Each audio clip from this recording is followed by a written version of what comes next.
what's going on, guys? It's your boy, Nerd Mode On, and for today's episode, we received an official statement from DICE about the Battlefield 5 closed alpha. The Battlefield 5 closed alpha concluded a few weeks ago and was only available to a small subset of players that gained access to this closed environment. Invites were sent out to a limited number of Battlefield 1 and Battlefield 4 veterans that had opted in to receive marketing materials from Electronic Arts.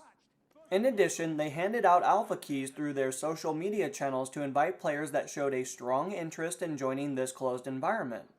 DICE states that this alpha was created to test the technical aspects of the game, the back-end hardware, player scoring rates, and many other things. For starters, during the Battlefield 5 alpha, they noticed issues with the matchmaking configuration, which resulted in some players receiving an error or being placed in a less than suitable server location with increased latency. At this point, DICE has announced that they will continue to improve this system so that it can be a smooth, reliable way to get into a match. Next, a squad system issue was detected prior to the launch of the closed alpha. Unfortunately, this feature stayed offline for the duration of the closed alpha, but DICE has assured us that this system will be fully functional by the time the game releases in October. This fix will result in squad mates being able to stay in the same squad regardless of if the match concludes or if the match is forced to rebalance players according to skill. Furthermore, DICE gave us insight into the client and game server stability. They claim that crashes should be as rare as possible, and though they almost hit their target for stability, they recognize that there's always areas to improve in. Apart from aspects like matchmaking and stability, they plan to improve the queue system, minimizing toxicity with a potential non-cross-faction chat room and squashing abnormal bugs. A point that has never really occurred to myself and or fellow squad mates is the toxicity that the franchise has faced over the years. The potential system they highlighted in this article seems to indicate that they recognize that there is an issue and that they are actively seeking a fix to reduce this ongoing phenomenon in gaming culture. Regardless, the implementation of this system may yield the results that many players have been requesting for a number of years. Meanwhile, Battlefield 5 has redefined the revive system compared to previous games. After receiving feedback from the alpha, the medic revive and the buddy revive will be changed. The buddy revive will be 2.5 seconds faster and will feel less clunky and more responsive to player inputs. This issue was noticeable in the build we played, and any plans to resolve this sluggish feeling is a welcome addition.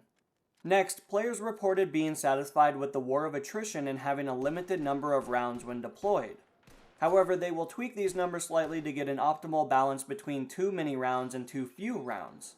At the same time, the closed alpha gave the squad leader the ability to call in two of several squad reinforcements.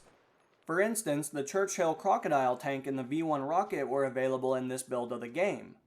DICE noticed that the V1 rocket was too easy to obtain in the Conquest game mode and values will be changed before the full release. Furthermore, it's been reported that the time to kill was a very polarizing topic for some players where they felt that they were being killed too quickly when encountering enemies. Likewise, other players felt that the TTK was in a perfect spot. DICE has stated that they will continue to monitor this and plan to adjust recoil statistics to balance weapons before changing damage values. This game differs compared to previous Battlefield titles because they don't want to have a huge amount of bullet deviation affecting weapons. Moreover, they want players to recognize that if they missed their target, the weapon was not the culprit for their death. Lastly, DICE has announced that an open beta for Battlefield 5 will be available to all players in September. The open beta will be available to anyone on the three major platforms such as the PC, PlayStation 4, and the Xbox One. When September comes, this will give players the ability to try Battlefield 5 without having to pre-order the game and or purchase any type of access pass. The title will be an open beta to anyone and everyone that is interested in playing the upcoming Battlefield title. But anyway guys, that's really all the information I have for you. I hope you found something in the video insightful and or entertaining, but of course I will leave the official article linked in the description of the video for your viewing pleasure. But until the next episode, this has been NMO, and now I'm going to be signing out guys. Peace!